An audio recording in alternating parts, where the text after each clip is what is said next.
Okay, எனக்கு ஒரு சின்ன டவுட் என்ன அப்படின்னா, நீங்க என்ன படிச்சிருக்கீங்க? நான் +2 முடிச்சிருக்கேண்ணா. எப்போ? நான் 2023 சின்ன பையன் தானா? அப்போ 1 வருஷம் தான் ஆமா. ஆச்சு. ஓகே. ஆமாண்ணா. எப்படி நம்ம ஓரளவுக்கு நாலேஜ் பேசுறத பார்த்தா தெளிவா நாலேஜ் உள்ள பசங்களா தான் பேசுறீங்க. எப்படி இதுல வந்து பிரெயின் வாஷ் எப்படி ஆகுறீங்க? எப்படிண்ணா, இப்போ ஃபர்ஸ்ட் உங்களோட இது கேட்பாங்கண்ணா, உங்க வீட்டு கமிட்மெண்ட்ஸை பத்தி கேட்பாங்க. ஓகே. அப்படி இல்லைன்னா நீங்க லவ் பண்றீங்களான்னு கேட்பாங்க. ஓகே. நெக்ஸ்ட் நீங்க என்ன பிளான் பண்ண போறீங்கன்னு கேட்பாங்க. இந்த மூணுத்துல நீங்க ஏதாச்சும் ஒன்று, இப்போ நீங்க லவ் சூஸ் பண்ணீங்கன்னு வச்சுக்கோங்களேன். லவ் நீங்க சூஸ் பண்ணீங்கன்னு வச்சுக்கோங்களேன், 3 நாளுமே உங்களுக்கு லவ் வச்சே போகும். உன் லவ்வரை நீ இப்படி கூட்டு போகணும், உங்க லவ்வர் வீட்டுக்கு போனோன்னா 1,00,000 நீ சம்பளம் வாங்கிட்டு போய் உங்க லவ்வர் வீட்டுல பைக்கு காரோட போய் என்னன்னா கொடுக்காம இருப்பாங்க. மாசம் 1,00,000 இன்கம் வந்தா தராமையே இருப்பாங்க. அந்த மாதிரி பிரெயின் வாஷ் பண்றாங்க. இப்போ வீட்டு சூழ்நிலை கமிட்மெண்ட்ஸ்னா, இப்போ வீட்டுல அப்பா அம்மாவுக்கு நீ 1,00,000 கொண்டு கொடுக்க, அப்பா இதை வச்சுக்கோங்கப்பா, அம்மா இதை வச்சுக்கோங்க, உங்களை வெளியே கூட்டு போ, வெளியே எங்கேயாச்சும் டின்னரு சாப்பிட வெளியே எங்கேயாச்சும் சும்மா டூர் மாரி அப்படி கூட்டு போ, அவங்க சந்தோஷப்படுவாங்களா, 1,00,000 கிடைக்கும் நம்ம பையன் வேலை பார்க்க. அந்த மாதிரி தானே பிரெயின் வாஷ் பண்றாங்க அங்க ஃபுல்லா. மோஸ்ட்லி 3 நாளுமே இதானா. 3 நாள் நானே உங்ககிட்ட இப்படி சொல்றேன் அப்படின்னா, இப்ப என்னை நம்பி நீங்க வந்துருவீங்களா? சும்மா இந்த மாதிரி வேலை இருக்கு அப்படின்னு சொன்னா வந்துருவீங்களா? ஏன் இப்படி கேக்குறேன், இப்ப ஜஸ்ட் ஒரு போன் கால்ல இப்ப நான் சொல்றேன், போன் கால்ல சொல்றேன், இப்ப நேர்ல மீட் பண்ணி ஒரே ஒரு நாள் மீட் பண்ணி சொல்றேன், வரமாட்டீங்க. இந்த 3 நாளா உட்கார வச்சு பேசுறதுனாலதான் அப்படி மாறிடுறீங்களா இல்ல எப்படி? ஆமா, 3 நாள் நான் வேற நாள் வந்த உடனே போற மைண்ட் செட் தானே இருக்கும். என்ன சொல்லுவாங்க தெரியுமா, 2ஆம் நாள் தான் உனக்கு 1 கிளாஸ், 3ஆம் நாள் எவ்வளவு சம்பளம்னு சொல்லுவாங்க. இப்ப கம்பெனி பத்தி அதை உனக்கு ஃபர்ஸ்ட் ஒன்றும் புரியாது. 3 நாள் நீ இருந்துரு, 3 நாள் இருந்தோன்னா நீ 4 நாள் பிடிச்சிருந்தா இரு, இல்லைன்னா கிளம்பு அப்படிங்கிற மாதிரி சொல்லுறாங்க. ஏன்னா ஃபர்ஸ்ட் நாள் எல்லாருக்குமே மைண்ட் செட் வேற மாதிரி தான் இருக்கும். இது என்னடா ஒர்க்கு போற மாதிரி தான் இருக்கும். 2ஆம் நாள் ஒர்க்குக்காண்டி இருப்பாங்க. என்னடா ஒர்க்கு, சரி ஒர்க்கை பார்த்துட்டு போவோம், ஒர்க் நல்லா இருக்கா அப்படின்ட்டு ஒர்க்கை பார்த்துட்டு முடிச்சுக்கு அப்புறம் சரி நாளைக்கு இன்கம் தானே, இன்கமையும் பார்த்துட்டு போயிடும். இன்கம் கிளாஸ்ல தானே ஃபுல்லா வெறும் விழுந்தது இன்கம் கிளாஸ் மட்டும் தானே. ஏன்னா ஒவ்வொரு ஜென்ரேஷனுக்கு இவ்வளவு இது கூடும் சொல்லிக்கிட்டு 2 கோடி ரூபாய்க்கு வரைக்கும் போவோம், உனக்கு இவ்வளவு இது சேல்ஸ் நடந்தா அந்த மாதிரி பேசி எல்லா ஒரு மண்டையும் கழுவுறாங்க.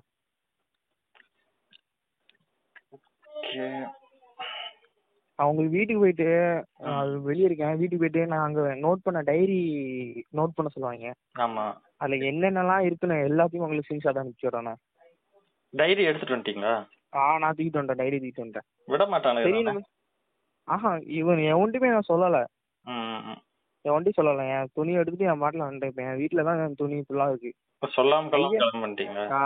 ஒரு 10,000 ரூபாய்க்கு கூட 10,000 ரூபாய்க்கு இருக்குண்ணா ட்ரெஸ், அதை 48,000 ரூபாய்க்கு சொல்லி வைக்காங்க. அதான் நீங்க எனக்கு அனுப்பிச்ச அந்த போட்டோஸ்ல பில் இருந்துச்சு. என்ன ஒரு ஷர்ட் என்ன 1,500 ரூபாய்? இன்னொரு ஷர்ட் பாருங்கண்ணா, 2,500 ரூபாய் ஒரு ஷர்ட். ஒரு ஷர்ட்? ஒரு ஷர்ட் 2,500 ரூபாய். என்ன பிராண்ட் கேட்டா மிஸ்டர் ஹஸ்மன். அது வந்து ராயல் பெரிய பெரிய பணக்காரங்க போடுறாங்க. கேள்வியே படாத ஒரு இது பிராண்ட். நான் இத்தனைக்கு அதெல்லாம் சர்ச் பண்ண அப்பெல்லாம் போட்டிருந்தாங்க, எவனோ ஒருத்தன் சும்மா அள்ளி போட்டுப்பான்னு நினைக்கிறேன், ராயல் லுக் அப்படி இப்படின்னு போட்டேன். சரி அப்ப இதுவும் உண்மைதான் நினைச்சேன். ஆனா யார்ட்டுமே பேச விடலாம். நீங்க சொன்ன மாரி இவங்க அவங்க அவங்க டவுன்லைன் கிட்ட மட்டும் தான் பேசணும், கிராஸ் லைன்ல யார்ட்டுமே பேசக்கூடாது, அந்த மாதிரி தான் வச்சிருந்தாங்க. நீங்க உன்னை யாரு ஜாயின் பண்ணி விட்டுருக்காங்களோ அவங்க கிட்ட மட்டும் தான் பேசணும். அவங்க கிட்ட கொஞ்சம் நல்லா க்ளோஸா இருக்கணும். மத்தவன்ட்டா அவ்வளவு க்ளோஸா இருக்காதீங்க. ஏன்னா அவங்கவுங்க மைண்ட் தாட் வேற மாதிரி இருக்கும் அப்படின்ட்டு. ஏன்னா அவங்கவுங்க மைண்ட் தாட்னா அவனுக்கு இதோட உண்மையை தெரிஞ்சிருக்கும். இப்போ அவன் நான் போய் அவன்கிட்ட பேசினா அவன் சொல்லுவான்ல, அப்ப நான் கிளம்பிடுவோம்னு ஒரு மைண்ட் செட் அவனுக்கு எனக்கு வந்துரும்ல, அதனால பேசக்கூடாதுன்னு சொல்லி வச்சிருக்காங்க.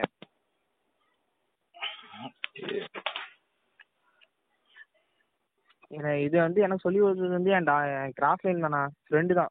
போன எனக்கு 10 நாள் நல்லா பேசினான், அதுக்கப்புறம் பேசவே இல்லை. அதுக்கப்புறம் 1 மந்த் நல்லா பேசினா, அதுக்கப்புறம் என்கிட்ட சொன்னேன் இப்படிதான் இருக்குடா அப்படிங்க, எனக்கு இப்படிதான்டா இருந்துச்சு, இதோட உண்மை என்னன்னு. அதுக்கப்புறம் அவன் தான் நான் சொல்லி கொடுத்தேன், இதுதான் உண்மை, இதுதான் இங்க நடந்துட்டு இருக்கு. ஆனா அந்த பையன் இன்னும் வெளியே வரல. அவன் வந்துட்டான், என் கூட தான் வந்தான். உங்க கூட 5 பேர் அவனும் கூட வந்தாச்சு. எங்க கூட ஜாயின் பண்ண அவன் அங்கதானே இருக்கான். இது வந்து வேற ஒருத்தன் கிராஸ் லைன். சரி, உங்களை ஜாயின் பண்ணி விட்டவன் அங்கதானே இருக்கான். ஜாயின் பண்ணி விட்டவன் அங்கதான் இருக்கான். ஆமா. அவன் 1 வருஷமா இருக்கானா. ஆனா அவன் ஸ்டார்ட் பண்ணது வந்து ப்ரொமோட்டர் 8000 ரூபாய்க்கு ஸ்டார்ட் பண்ணிருக்கான். சரி. அப்படின்னு நிமிஷத்துல அவன் 1 வருஷம் இருந்தாலும் சரி 2 வருஷம் இருந்தாலும் சரி அது அவன் பாடு. இப்போ நாங்க 48,000 ரூபாய் கட்டியிருக்கோம்னா நாங்க மாசம் மாசம் நாங்க காசு கொடுக்கணும். வீட்டுல அப்படிதான் சொல்லி வாங்கணும். அப்ப நாங்க ஆள் வரலான்னு தான் காசு, ஆள் வரலன்னா காசு கிடையாது. அப்ப நாங்க என்ன பண்ணுவோம் அப்படின்னு சொல்லிட்டு தான் சரி அங்கிருந்து இங்க இருந்தா செட் ஆகுறா, வெளியே கூட வேலை பார்த்துக்கலாம் அப்படின்னு சொல்லிட்டு தான் கிளம்பிடணும். ஆனா என்ன கூட்டு போனா நல்லா சொன்னானே, எனக்கு 18,000 ரூபாய் உனக்கு சேலரி தான், உன்னால முடிஞ்ச அளவுக்கு போன்ல நீ ஒர்க் பண்ணோம்னா நீ இவ்வளவுக்குலாம் வரலாம் அந்த மாதிரி சொன்னேன். 22,000 23,000 சம்பாதிக்கலாம் அப்படின்னு சொன்னான். அதை நம்பிதான் நான் ஜாயின் பண்ணேன். அதுக்கப்புறம் போனதுக்கு அப்புறம் தான் தெரியுது அங்க ஒண்ணுமே கிடையாது. ஆள் சேர்த்தாதான் காசுங்கிறது கான்செப்ட் புரிஞ்சுச்சுண்ணா. இது கொஞ்ச நாளுக்கு அப்புறம் தான் உங்களுக்கு இதே புரிஞ்சுதா? புரிஞ்சிச்சு. ஏன்னா போன 1 மாசம் ஆனாலும் உங்க பிரைன்ல அப்படி வந்து இது பண்ணி தான் வச்சிருப்பாங்க. ஓகே. ஏன்னா 2 நாள் சும்மா இருக்குண்ணா, 2 நாள் சும்மா இருக்கு, 3ஆவது நாள் கிளாஸ்னு ஒன்று சொல்லுவாங்க, பிரிட்டி கிளாஸ்னு ஒன்று சொல்லுவாங்க. அதுல வந்து நீங்க வந்து பிசினஸ் மைண்ட் செட்ல இருக்கிற மாதிரி கொண்டு போவாங்க. பிசினஸ்லாம் எப்படி இருக்கணும் அந்த மாதிரி கொண்டு போவாங்க. அடுத்த 2 நாள் கொஞ்சம் ஃப்ரீயா விட்டு அதுக்கெல்லாம் 2 நாள்ல அப்படி சொல்லுவாங்க, பிசினஸ்லாம் இப்படிதான் இருக்கணும், இப்படிதான் போகணும். அந்த மாதிரி மைண்ட் செட் நம்ம மைண்டை வந்து ஸ்டேபிளா வச்சிருக்க மாட்டாங்க. அவங்க பிசினஸ் கான்செப்டுக்குள்ள தான் கொண்டு போவாங்க. இப்படிதான் பிசினஸ் இப்படிதான் பண்ணணும் அந்த மாதிரி கொண்டு போவாங்க. அதுக்காண்டி தான் அந்த கிளாஸ். கரெக்டா எவ்வளவு 3 மாசம் ஆச்சா நீங்க ஜாயின் பண்ணி? இல்லண்ணா நான் 3 மாசம் இருக்காங்கண்ணா. நான் ஜாயின் பண்ணி பாத்தீங்கன்னா 2 மந்த் தானே இருக்கும். கரெக்டா நாங்க ஒர்க் பண்ணது பாத்தீங்கன்னா 2 மந்த் தான் இருக்கும். வந்துட்டேன். டிசம்பர்ல இருந்து லாஸ்ட் 15ஆம் தேதி தான் ஐடி போட்டேன். 15ஓ 17ஆம் தேதி தான் ஐடி போட்டேன். ஓகே.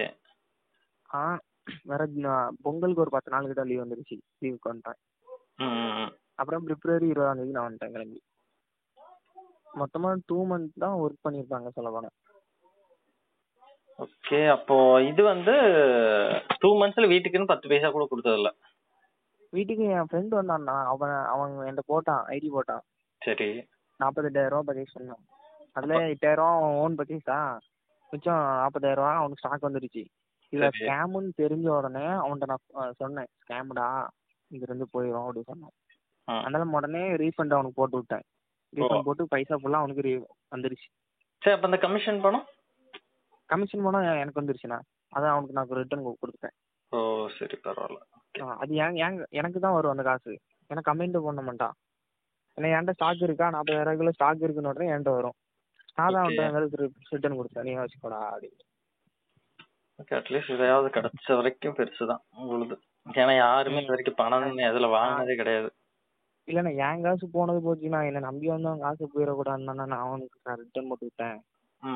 ஆனா என்ன கூட்டு போனான்ட்டு நான் சொல்லிட்டேன், நான் கிளம்புறேன்னா எனக்கு ஆள் யாரும் வர மாட்டாங்க, என் ஃப்ரெண்ட்ஸ் யாரும் கிடையாது, என்ன சேர்த்துட்டாலும் எனக்கு காசு வராதுண்ணா அப்படின்னு சொன்னதுக்கு, இல்ல என் தம்பி என் ஊர் பசங்களாம் போட்டு விடுறேன்னு சொன்னான் அந்த நாய். சொல்லிட்டு ஊருக்கு போயிட்டு வந்தானா பொங்கலுக்கு, போயிட்டு வந்துட்டு என்கிட்ட அப்படியே சொல்றான், என் தம்பி வந்து வெளிநாட்டுக்கு போறான் என் மாமா கூட, என் ஊருக்காரங்களை நான் வந்து இன்வைட் பண்ணக்கூடாதுன்ட்டு அவன் ஊருக்காரன் தான் அவனை இன்வைட் பண்ணது. அவன் சொன்னானா நம்ம ஊர்ல நம்ம தான் ராஜாவும் இருக்கணும், நம்ம ஊருக்காரன் எவனும் இருக்கக்கூடாது அப்படின்னு சொல்றானா. அதுல இருந்தா நான் ஒவ்வொன்னா நோட் பண்ண ஆரம்பிச்சேன், எதுக்கு இப்படி சொல்றான் அப்படின்ட்டு. அதாவது ஊருக்காரங்கள அவன் ஒரே ஊருக்காரங்கள இன்வைட் பண்றது இல்ல. ஏன்னா மாட்டினானா ஓம் குத்தா குத்தி விட்டுருவாங்க, ஊர் பக்கம் எட்டி பார்க்க முடியாது. அந்த காரணம் இருக்குதானே. வேற 2,000 ரூபா ரூம் ரெண்டுக்கு வாங்கிடுறாங்களா. இப்போ ஃபர்ஸ்ட் நாள் இருந்தாங்கன்னா உங்களுக்கு 1,500 ரூபா கொடுப்பாங்க ரிட்டர்ன் போனா. ஓகே. 2ஆம் நாள் இருந்தீங்கன்னா உங்களுக்கு 1000 ரூபா கொடுப்பாங்க. 3ஆம் நாள் போனா உங்களுக்கு 500 ரூபா. 4ஆம் நாள் போனா 500 ரூபா.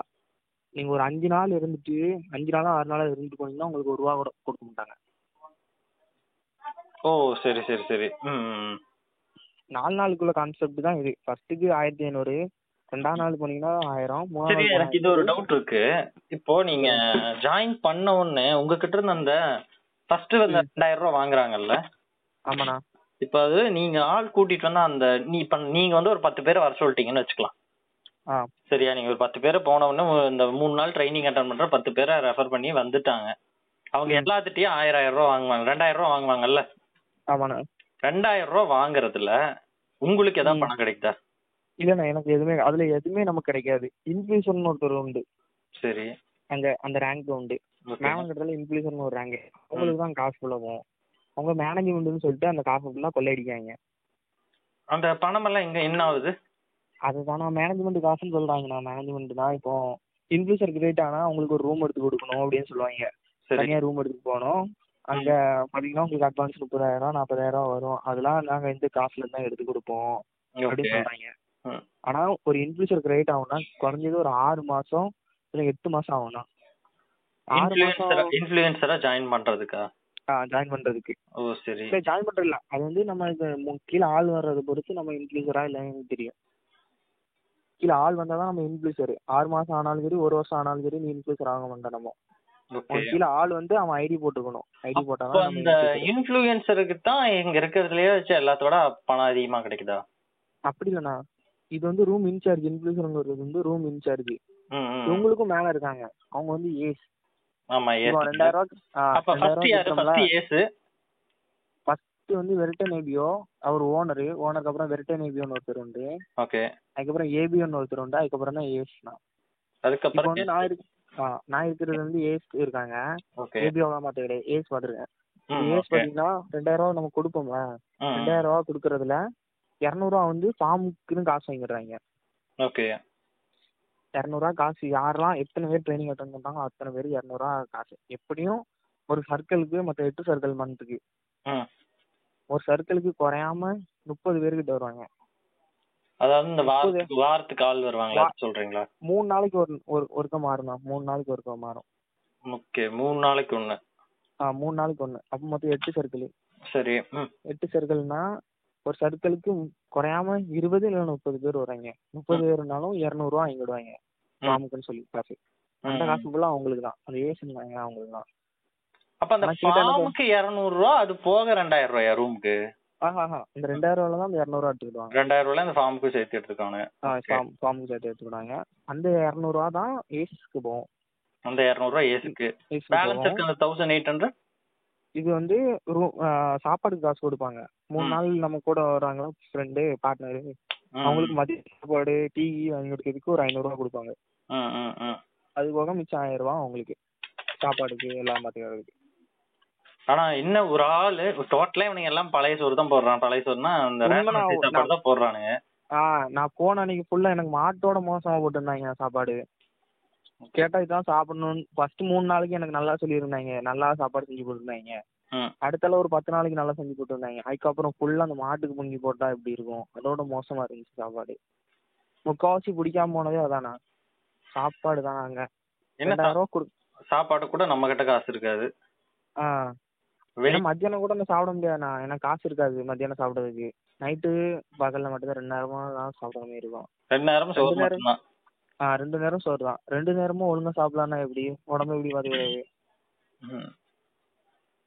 இது வந்து மேனேஜ்மெண்ட் காசுன்னு சொன்னோம்னா, ஆமா, அது பாத்தீங்கன்னா ஒரு மொத்தமா 2000 வருதுன்னு வச்சுக்கோங்களேன். ஓகே.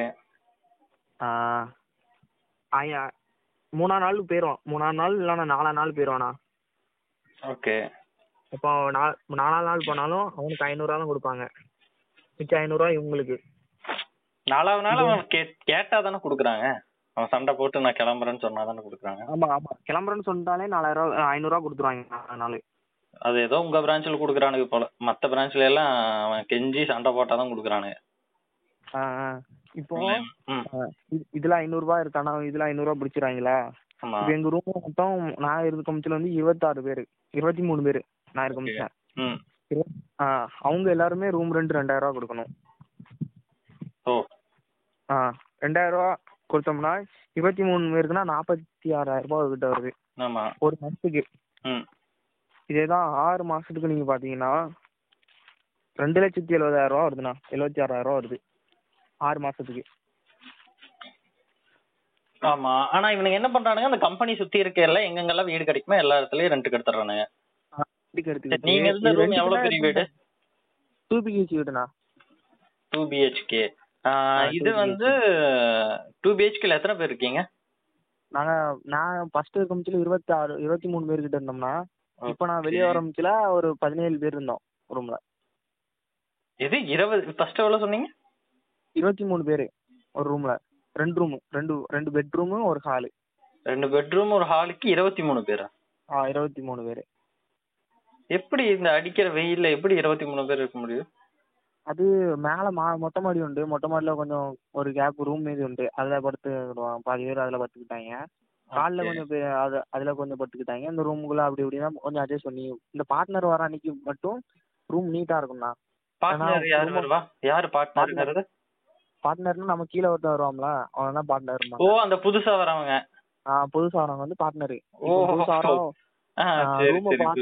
ரூம பாத்துட்டு என்ன 30 பேர் இருக்காங்க அப்படின்னு ஓடிடக்கூடாதுன்ட்டு ரூமுக்குள்ள ஒரு 15 பேரோ 10 பேரோ வச்சுக்கிட்டு மிச்சம் எல்லாரும் மொட்டை மாடியில படுத்துக்கிடும். நல்லா இருக்கே அது. இப்போ நீங்க அந்த கணக்கு போட்டு பாருங்கண்ணா. இப்போ 6 மாசத்துக்கு. பட் அந்த ரூம் சார்ஜை விட எனக்கு இந்த கணக்கு சொல்லுங்க. ஒரு மாசத்துக்கு உங்க பிரான்ச்ல எத்தனை பேரை கூட்டிட்டு வருவீங்க? அவங்க கிட்ட இருந்து எவ்வளவு பணம் கம்பெனிக்கு வருது? இப்போ எங்க பிரான்ச்ல பாத்தீங்கன்னா எப்படியும் நான் வந்ததுக்கு அப்புறமே கிட்டத்தட்ட ஒரு 500 பேர் வந்திருப்பாங்கண்ணா. நான் 2 மாசத்துக்கு அப்புறம் 500 பேருக்கு மேலே வந்திருப்பாங்க. எனக்கு சரியா தெரியல. ஏன்னா ஒரு சர்க்கிளுக்கு 30 பேருக்கு மேல வருவாங்க. அதனால நான் இல்ல மாட்டேன். இத்தனை அவன் பாட்டில் வாங்க போறான்னு நான் விட்டுருவேன். ஒரு சர்க்கிளுக்கு மேக்சிமம் நீங்க 20 பேர் வச்சுக்கோங்க. ஒரு சர்க்கிளுக்கு 20 பேர். ஓகே, 20 பேர்னா 8 சர்க்கிளுக்கு நீங்க கணக்கு பண்ணுங்க. சர்க்கிள்லாம் எனக்கு புரியல. உங்க பிரான்ச் சொல்றீங்கன்னா இல்ல ஒரு ஊருக்கு? அப்படி கிடையாது. நான் சர்க்கிளை பொறுத்த வரைக்கும் நீங்க உள்ள ஜாயின் பண்ணிட்டீங்க. இப்போ நீங்க வந்து ப்ரமோட்டர்னு வச்சுக்கோங்க. ஓகே, உங்களுக்கு 8 மாசத்துக்கு 8 சர்க்கிள் இருக்கும். 8 சர்க்கிள்னா வாரத்துக்கு 2 நாள் வந்து ட்ரைனிங் கண்டக்ட் பண்ணுவாங்க. நீங்க அப்போதான் உங்களுக்கு பார்ட்னர் ஒரு ஆளை இன்வைட் பண்ணணும். ஓகே, ஒவ்வொரு இப்போ மண்டே ஒரு நாள் ட்ரைனிங் இருக்கும். அதுக்கப்புறம் வியாழக்கிழமை ஒரு நாள் ட்ரைனிங் இருக்கும். ஓகே, இப்போ மண்டே அட்டன் பண்றாங்கள, மண்டே அட்டன் பண்றோம். திங்கள் செவ்வாய் புதன் 3 நாள் அட்டன் பண்ணிட்டு 4 நாள் வியாழக்கிழமை அப்ரூவல் வைப்பாங்க. ஓகே, வியாழக்கிழமை என்ட்ரி அட்டன் பண்றோம். இது ட்ரைனிங் அட்டன் பண்ணது வியாழன் வெள்ளி சனி ஞாயிற்றுக்கிழமை என்ட்ரி அட்டன் பண்ணோம். மொத்தம் ஒரு வாரத்துக்கு 2 சர்க்கிள், மாசத்துக்கு 8 சர்க்கிள் வரணும்.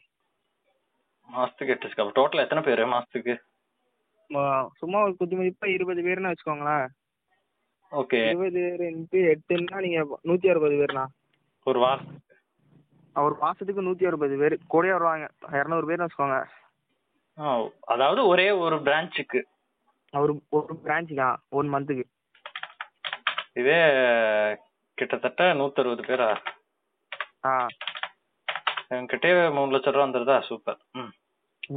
இது வந்து ஏ சீனியருக்கு போயிடும். கேட்டா ஃபார்ம் காசு அப்படி சொல்லிட்டு ஏ சீனியருக்கு போயிடும்.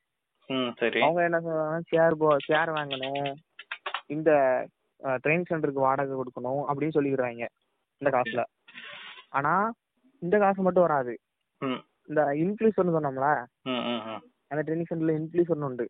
அவங்க அந்த ஏ சீனியருக்கு வந்து மாசம் 1000 ரூபா கொடுக்கணும். ட்ரைனிங் சென்டருக்கு இது ரூமுக்கு காசு கொடுக்காங்க. அப்போ இவங்க கொடுக்குற காசு போச்சுன்னா அந்த 200 ரூபா ஃபார்முக்குள்ள காசு எங்க போகுது? ஓகே, இந்த மாதிரி தான் எனக்கு ஒவ்வொரு நாளா கேள்வி கேட்டு தான் அங்க பிடிக்காம இது ஸ்கேம்னு தெரிஞ்சிருச்சு. அதை பேஸ் பண்ணி தான் வெளியே வந்தோம். இது ஸ்கேமு தான். ஏன்னா இந்த காசும் போயிருச்சு, அந்த காசும் போயிருச்சு. அப்போ நமக்கு உள்ள இருக்கும். போன் வச்சிருக்கேன்.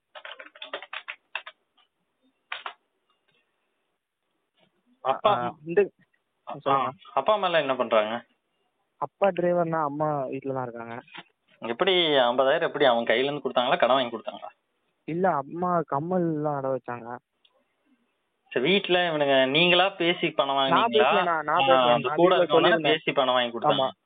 நான் வீட்டுல சொல்லியிருந்தேன், இப்படி எனக்கு பிடிச்சிருக்கு நான் பண்றேமா. ஏன்னா பண ஆசையில நான் பண்ணேன். பிடிச்சிருக்குமா எனக்கு பண்றோமா அந்த மாதிரி நான் சொல்லியிருந்தேன். அப்போ சரி என்ன எப்படி நம்ப மாட்டாங்க. ஏன்னா திடீர்னு போயிட்டு பையன் 50,000 ரூபாய் எப்படி ரெடி பண்ணி நம்பலாம் ஒரு தாட்ல அவங்களுக்கு இருக்கும். அப்ப இன்னொருத்த வந்து அந்த மணி கலெக்ஷனுக்கு நான் இங்கதான் இருக்கேன், ஒர்க் பண்றேன், எனக்கு இவ்வளவு சேலரி வருது, இவ்வளவு காசு வருது, இவனை பண்ண வச்சா இன்னும் இதே மாரி கொஞ்சம் கொஞ்சமா டெவலப் ஆகி வருவான். வீட்டுக்கு காசு நான் மாசம் மாசம் இப்படி கொடுக்கேன், இவனும் 3000 தருவான். அந்த மாதிரி நாம வீட்டுல பேசி கொடுத்தான். ஓகே, உங்களுக்கு தெரிஞ்சவன் 2 மாசம் இருந்தீங்களா அங்க? ஸ்டே பண்ணது எத்தனை நாள் மொத்தமா? மொத்தம் அதான் 2 months தானே ஸ்டே 2 பண்ணிருப்பேன். months ஸ்டே பண்ணீங்க. ஆமா 2 months. எவனாவது ப்ராப்பரா இவனுக்கு சொன்ன கதை விடுற மாதிரி யாராவது சம்பளம் வாங்கி அவனோட ஸ்டேட்மெண்ட்டை காமிச்சிருக்கானுங்களா? அதுல வந்து ஏ சீனியர்னு ஒருத்தர் உண்டுண்ணா, ஏ சீனியர்ல அவங்களுக்கு மட்டும் காசு போகும்ண்ணா. ஏன்னா அவங்க ஒண்ணுமே செய்யல. ஏன்னா கீழே அவங்களுக்கு கீழே நாங்களாம் ஆள் சேர்க்கணும்னு வச்சுக்கோங்களேன். நாங்க வந்து இப்போ ப்ரொமோட்டர் வந்து பண்றோம்னு வச்சுக்கோங்க, 8000 ரூபா பண்ணோம்னு வச்சுக்கோங்களேன். அவங்களுக்கு அதுல காசு போகும். அவங்களுக்கு ஒரு கம்பெனில நாங்க பண்ணோம்னா 4000 ரூபாய் இல்ல 3000 ரூபாய் கிட்ட அவங்களுக்கு காசு போகும் ஒருத்தர்கிட்ட இருந்து. ஒருத்தர்கிட்ட இருந்து மட்டும். இப்போ 30 பேர் எல்லாம் பண்ணோம்னா அதுக்கு தகுந்தாப்புல அவங்களுக்கு காசு போகும். இப்போ அது அவங்களுக்கு கீழே ஒரு ரூபா கூட ஒரு சேல்ஸ் கூட ஒருத்தனும் வரலன்னு வச்சுக்கோங்களேன், ஒரு பார்ட்னரும் வரலன்னு வச்சுக்கோங்களேன், அவனுக்கு 1 ரூபா கூட போகாது. கம்பெனில இருந்தும் சரி எதுல இருந்தும் சரி 1 ரூபா கூட போகாது. சரி, அந்த இன்ஃப்ளூயன்சர்ஸ் அப்புறம் வேற யாரா இருக்கு, அந்த மேவன்ஸ் அப்புறம் இருக்கே ஏசு மேவன் இன்ஃப்ளூயன்சர் ப்ரொமோட்டர். இப்ப இவங்களுக்கெல்லாம் சம்பளம்னு சொல்லி ஏதாவது வந்து எவனாவது இதுன்னு ஏதாவது காமிச்சிருக்கானா? ப்ரூஃப் ஸ்டேட்மெண்ட் எவனுக்குமே ஏதாவது சம்பளம்னு சொல்லி அக்கௌண்ட்டுக்கு ஏதாவது வருமா? வராதுண்ணா. நம்ம கீழே ஆள் வந்தா மட்டும் தான் நமக்கு. அது அக்கௌண்ட்ல வருதா? எதுல வருது? அக்கௌண்ட்ல தானே வரும். அக்கௌண்ட்ல தான் கிரெடிட் ஆகும். அக்கௌண்ட்ல தான் கிரெடிட் ஆகும். ஓகே. நமக்கு ஒரு ஐடி மாதிரி போட்டு கொடுத்துருவாங்க. சரி. அவங்க bank passbook, Aadhaar card, PAN card எல்லாம் இது பண்ற மாதிரி இருக்கும். அதுலதான் நமக்கு ஐடி போட்டோம்னா அந்த ஆப் மூலமா ஐடி போடணும். நமக்கு அந்த ப்ரூஃப் எல்லாம் பார்த்து நம்ம அக்கௌண்ட்டுக்கு காசு வரும். ஓகே. நம்ம இப்போ ப்ரொமோட்ல இருந்தோம்னு வச்சுக்கோங்களேன், நமக்கு வந்து ஒரு பார்ட்னர், நம்ம ஒரு மேவானு இல்லைன்னா ப்ரொமோட்டர், அவன் நம்ம கீழே ஒருத்தன் வரானே, அவன் வந்து மேவானு இல்லைன்னா ப்ரொமோட்டர் போட்டாலும் அவனுக்கு வந்து 680 ரூபாய் வரும். ப்ரொமோட்ல இருந்தா அவன் 680 ரூபாய் 680 மாசத்துக்கு 680 மாசத்துக்கு இல்ல, ஒரு சர்க்கிளுக்கு அவன் ஐடி போட்டான். ஒருத்தனை ஜாயின் பண்ணி விட்டா, ஒருத்தன் ஜாயின் பண்ணி அவன் ஐடி போட்டா மட்டும். ஐடி போட்டா மீன்ஸ் 8000 ரூபாய் கட்டி 8000 ரூபாய் கட்டி ஐடி போட்டானா உனக்கு 680 ரூபாய் கிடைக்கும். ப்ரொமோட்ல வெறும் 680 ரூபாய். வெறும் 680 ரூபாய். அப்புறம் இப்போ இது என்ன வருமானம் வரும்? இதை நம்பி எல்லாரும் ஜாயின் பண்ணா பணக்காராயிரலாம் அப்படின்னு நினைச்சிட்டு இருக்காங்களே, இதை நம்பி உட்காந்துட்டு என்ன இன்கம் வரும் இதுல? ஏசுங்கிற இன்ஃப்ளூயன்சர் ஏஸ் இருக்கலாம், ரெண்டுமே போயிட்டோம்னா நம்ம வேலையை பார்க்க வேண்டாம். அந்த தாட் வந்து எப்படியாவது அவங்க இன்ஃப்ளூயன்சருக்கு ஏசுக்கும் அனுப்பி விடணும். அதான் மைண்ட் செட்டை சேஞ்ச் பண்ணி உட்கார வச்சு எப்படியாவது பிரெயின் வாஷ் பண்ணி அதுக்கு போற வரைக்கும் உட்கார வச்சு எவனையாவது மிளகா அரைச்சிட்டே இருக்கிறது தான் இவங்களோட வேலை. மொத்தம் 5 லைசன்ஸ் நீ கம்ப்ளீட் பண்ணிட்டாலே போதும், இன்ஃப்ளூயன்சர் ஆயிடுவ. ஓகே.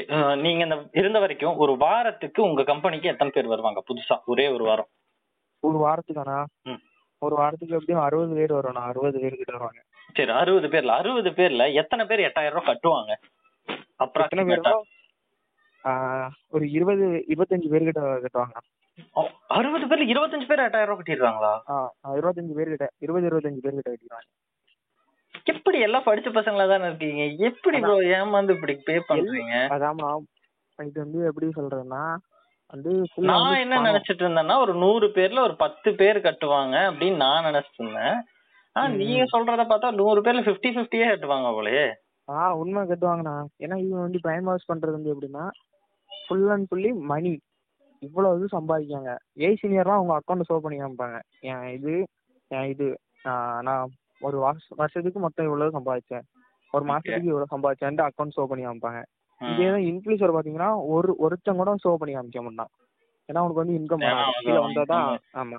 அப்ப எல்லாருமே அங்க உட்கார்ந்து இருக்கிறத நம்ம மேல போயிட மாட்டோமா நம்பி வர்றதுதான் அவங்களோட. அவங்க இதுல உட்கார்ந்து இருக்கவங்களுக்கு என்ன நம்பிக்கைன்னா ஏபிஓன்னு ஒரு ரேங்க் உண்டுனா, ஏபிஎன் அதுக்கு போனா மாசம் உனக்கு இருந்தபடியும் உனக்கு 3 லட்சம் ரூபாய் சேலரி வரும்னு சொல்றாங்க மந்த்துக்கு. அது தெரியல, மாசத்துக்கு 3 லட்சம் ரூபாய் சேலரி வரும்னு சொல்றாங்க. சொல்லிட்டு பினான்சியல் ரிட்டைர்மெண்ட் ஒண்ணு கொடுக்குறாங்க. சரி, பினான்சியல் ரிட்டைர்மெண்ட் தான் நீ பாடல வீட்டுல இருந்தபடி உனக்கு காசு வரும். அதான் கான்செப்ட். எல்லாருமே இதை மட்டும் தான் பேஸ் பண்ணிருக்காங்க. இப்போ நானும் பாத்தீங்கன்னா 18 வயசு எனக்கு இந்த இது ஆசையா காமிச்சான். 18 வயசு உனக்கு இப்பதான் ஆகுது.